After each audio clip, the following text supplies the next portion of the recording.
going to honor you because He had opened the door for you. Remember to identify your adversaries. Remember to identify your enemies. But remember, God is going to lift you up in that situation. I like this psalm. This psalm is very appropriate. Psalm 23 verse 5. I like this verse very much. I pray over this verse, over my life and over this church. Psalm 23 verse 5. You prepare. Can you read that with me, along with me out loud? You prepare a table before me in the presence of my enemies. You anoint my head with oil. My cup runs over. I like that word, a table. He prepares a table where? In the presence of my enemies. Table is the place where we see the abundance of God's provision. God's will for your life cannot come from another man or another woman. It comes to you directly from God when you have an open heart.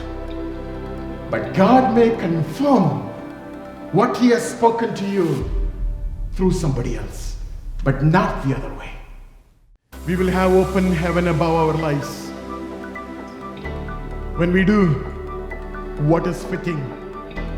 Even though it may not be the best thing in our lives, it may not be desired by us, but we need to be happy and content with what is given. We will have open heaven when we give according to the biblical life principle of tithing. We will have open heaven above us when we obey God by changing our rebellious and stubborn nature. It's important that we need to keep our hands open and our hands are held up always. What does it mean?